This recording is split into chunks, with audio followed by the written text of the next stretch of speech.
तो target with PS Parihar channel में आपका स्वागत है।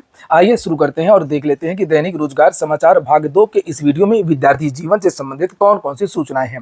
तो वीडियो को जल्दी से लाइक कर दें, शेयर कर दें। जिन छात्रों ने चैनल को अभी भी सब्सक्राइब न किया हो तो जल्दी से सब्सक्राइब कर लें ताकि आप लोगों को इसी प्रकार की ऑथेंटिक अपडेट सबसे पहले मिलती रहे। आगे बढ़ने से पहले एक सूचना है उन विद्यार्थियों के लिए जो विद्यार्थी रेलवे की भर्तियों की तैयारी कर रहे हैं। क्योंकि अब चीज़ें बहुत ज़्यादा बदल रही हैं, भर्तियों का कटाव भी बहुत ज़्यादा जा रही है, इसलिए आप लोगों को भी थोड़ा सा स्मार्ट तरीके से पढ़ाई करनी होगी।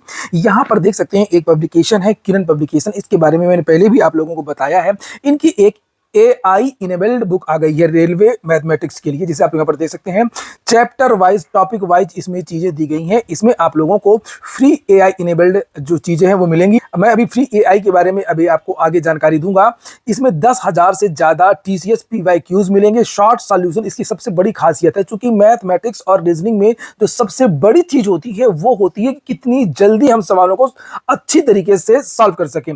तो इसमें डिटेल्ड सॉल्यूशन भी मिलता है और बेस्ट ट्रिक्स दिए गए हैं। ट्रिक्स के बारे में अगर हम लोग बात करें तो यहां पर देख सकते हैं सक्सेसिव मेथड होता है, रेशियो मेथड होता है, हिट एंड ट्रायल मेथड है, डिजिटल सम कॉन्सेप्ट है, वेटेड मेथड है, क्रॉस मेथड भी आपको मिल जाएगा जल्दी से सवालों को हल करने के लिए, वैल्यू पुटिंग मेथड है और डेविएशन मेथड है, और एक एडवांस मेथड है C&D मेथड। तो ये बुक अक्सर जो बहुत सारे जो टॉपर्स हैं और जो बड़े बड़े टीचर्स हैं उनके द्वारा भी सजेस्ट की जाती है।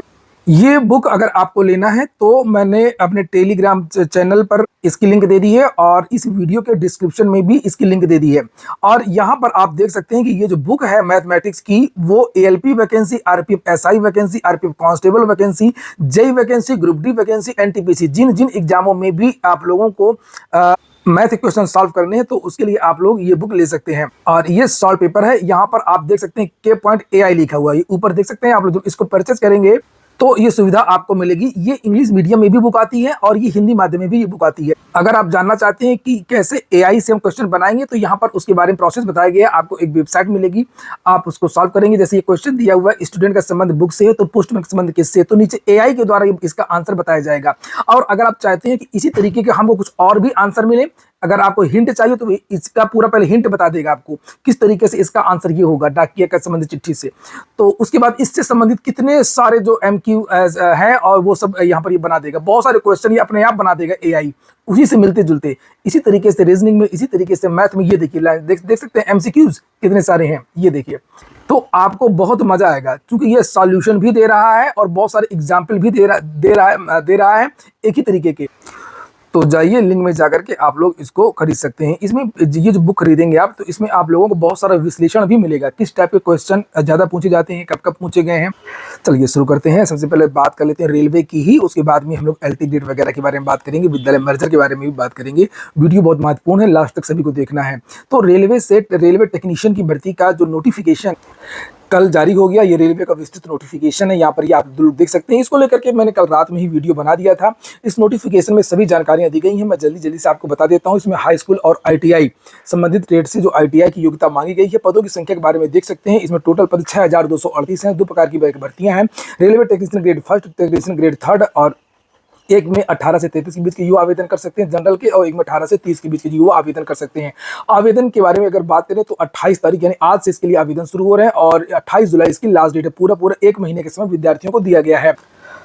आई में SC ST OBC वगैरह को छूट भी दी गई है। OBC को लेकर 3 साल की छूट दी गई है। जो नॉन क्रीमी लेयर है SC ST को 5 साल की छूट दी गई है। इसके अलावा एक्स सर्विसमैन, दिव्यांग वगैरह को अलग से छूट दी गई। एग्जाम के बारे में बात करें तो एग्जाम के प्रोसेस के बारे में बताया गया कि इसमें एक कंप्यूटर बेस्ड टेस्ट होगा, फिर डॉक्यूमेंट वेरिफिकेशन होगा, उसके बाद में फिर मेडिकल एग्जामिनेशन होगा। CBT जो होगा उसमें 100 क्वेश्चन पूछे जाएंगे, 90 मिनट का आपको समय मिलेगा।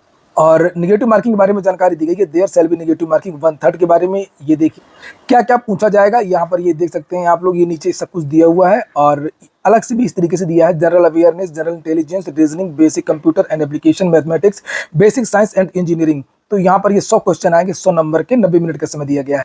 योग्यताएं, चूंकि 2 प्रकार के पद हैं, दोनों का ग्रेड पे अलग अलग है।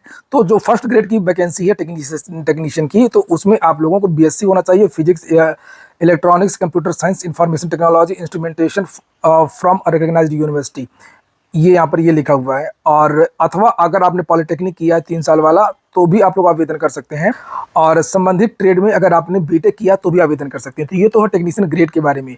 और इसी तरीके से टेक्नीशियन थर्ड के बारे में जानकारी दी गई है कि आप मैट्रिकुलेशन होना चाहिए और ये संबंधित ट्रेड से आप ITI तो आवेदन कर सकते हैं।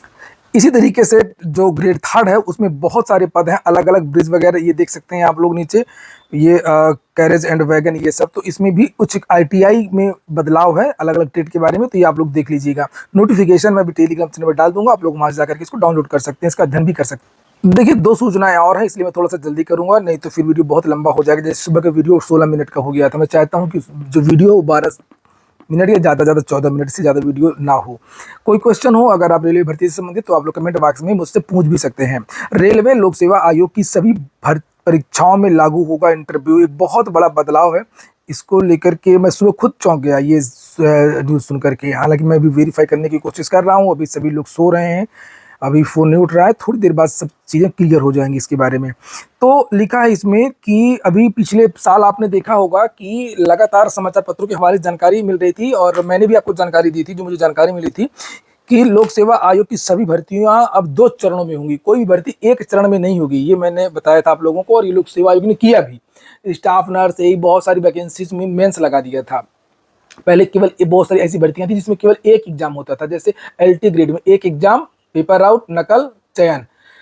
पेपर आउट नकल भ्रष्टाचार को रोकने के लिए सरकार ने कहा कि हम प्री मेंस करेंगे, कहाँ कहाँ तक पैसा दोगे, कौन कौन से पेपर आउट कराओगे, ये उनका है अपना, जिसको कराने वाला होते हैं तो करवा ही लेते हैं, समझे। और नहीं तो प्री का नहीं कराएंगे, वो मेंस का सीधे करवाएंगे, जो प्री क्वालिफाई हो वो आए यहाँ पर पैसा लेकर के। इस तरीके से भी हो सकता है, जिनको भ्रष्टाचार करना वो करते हैं, लेकिन ठीक है कम से कम कुछ कोशिश कर रहे हैं। लेकिन अब एक नया बदलाव ये है कि इनका कहना है कि अब हम प्री मेंस इंटरव्यू करवाएंगे, हर भर्ती में 3 चरण होंगे। ये तो गलत है। इंटरव्यू का मतलब मनमानापन, पता नहीं 5-10 मिनट का इंटरव्यू होता है, बहुत कुछ आता है, और उस समय आप नहीं बता पाए क्या सिचुएशन थी क्या नहीं थी, और इंटरव्यू को तो बहुत बड़ा सिलेबस होता है। ऐसा एक बार मेरे साथ में भी हुआ है, एक इंटरव्यू में मुझे बहुत कम नंबर मिले, और ऐसे विषय से संबंधित जो प्रश्न था जो मेरा ही विषय था, और एक बार तो मुझे बहुत ज़्यादा नंबर मिल गए थे, और ऐसे विषय से मिले थे जो मेरा विषय नहीं था, उन्होंने पूछा और वो मुझे आ रहे थे। तो इंटरव्यू को इतना महत्व नहीं देना चाहिए था। लिखा है यहाँ पर, उत्तर प्रदेश लोक सेवा आयोग अपने सभी परीक्षाओं को 3 चरणीय बनाने जा रहा है, जिसमें साक्षात्कार अनिवार्य रूप से शामिल किया जाएगा। अब तक प्रशासनिक सेवाओं और अवर अधीनस्थ सेवाओं में साक्षात्कार लिया जाता रहा है, लेकिन अब विभिन्न भर्तियों में एकल परीक्षा प्रणाली को समाप्त कर बहुचरणीय चयन प्रक्रिया प्रारंभ होने जा रही है। अभ्यर्थियों को अब प्रारंभिक परीक्षा, मुख्य परीक्षा और साक्षात्कार के 3 चरणों से गुजरना होगा। इसकी शुरुआत सम्मिलित राज्य अभियंत्रण सेवा परीक्षा से कर दी गई है। इसमें साक्षात्कार के बाद परिणाम घोषित किया गया है। राज्य लोक सेवा आयोग अब असिस्टेंट प्रोफेसर भर्ती परीक्षा के प्रारूप में भी बदलाव करने जा रहा है। अब इस भर्ती परीक्षा में स्क्रीनिंग टेस्ट और साक्षात्कार के आधार पर चयन होता था, यानी केवल इंटरव्यू ही था मेन, जिसमें अंतिम रूप से साक्षात्कार के अंक पर ही निर्णय होता था। लेकिन अब इसमें प्री मेंस और इंटरव्यू, यानी जिस तरीके से पीसीएस की परीक्षा होती है उस तरीके से चीजें होंगी। लिखा इसमें ये देखिए, इसी प्रकार LT ग्रेड शिक्षकों की भर्ती की प्रक्रिया में बदलाव की तैयारी है। बहुत सारे विद्यार्थियों ने न्यूज़ देखी होगी और मुझे भेजा, पूछ भी रहे हैं, तभी मैंने सोचा आपको वीडियो बना के बता दूं। लिखा है कि बताया जा रहा है कि विभिन्न परीक्षाओं को अलग अलग चरणों में करने और साक्षात्कार को अनिवार्य करने की प्रक्रिया परीक्षाओं में पारदर्शिता को बढ़ाने के लिए किया जा रहा है। तो मैं अभी आपको जो सॉलिड जानकारी है मैं आपको शाम तक या दोपहर तक दे दूंगा, बिल्कुल ऑफिशियल। नीचे लिखा 3 चरणों में परीक्षा होगी। लोक सेवा आयोग इन परीक्षाओं को 3 चरणों में आयोजित इसलिए कर रहा है जिससे भर्ती की जानकारी सिर्फ पुस्तकीय ज्ञान पर सीमित न हो, बल्कि इंटरव्यू के दौरान उसके व्यवहारिक और सामाजिक पक्ष के आकलन के साथ उसकी अभिव्यक्ति का भी मूल्यांकन किया जा सके। तो ठीक है, आप लोग अपनी अपनी राय रखें कि इंटरव्यू होना चाहिए या नहीं होना चाहिए भर्तियों में।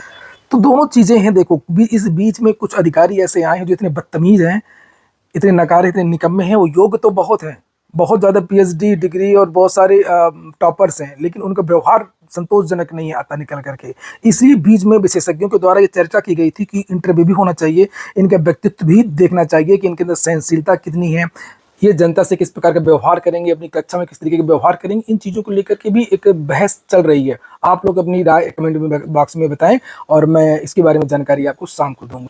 अंतिम सूचना है विद्यालय मर्जर को लेकर के। सरकारी स्कूलों को लंबा लेख है, मैं केवल इतना बता दूं कि इसे शिक्षकों में बहुत ज़्यादा आक्रोश है और गांव वालों में आक्रोश है, जनता में आक्रोश है। लिखा सरकारी स्कूलों को निजी हाथों में सौंपने का चल रहा है षड्यंत्र, शिक्षा व्यवस्था पर संकट, स्कूल मर्जर, शिक्षकों का भविष्य और संवैधानिक उल्लंघन। बहुत बढ़िया लिखा है। और ये जो मैं कटिंग डाल दूंगा टेलीग्राम चैनल पर, आप लोग देखिएगा, समझिएगा कि क्या साजिश हो रही है विद्यालयों को बंद करने को लेकर के। और आपने सुना होगा कि आज के समाचार पत्रों में 8,800 ईसीसी एजुकेटर के बारे में जानकारी दी गई। ये भी संविदा प्रणाली का ही एक चरण है।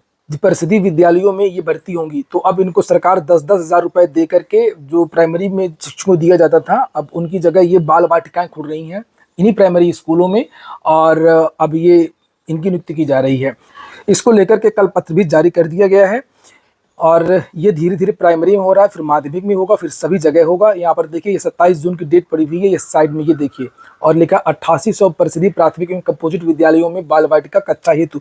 लोग समझ नहीं पाए साजिश को। जो ये कंपोजिट विद्यालय खोले गए हैं, ये भी साजिश है।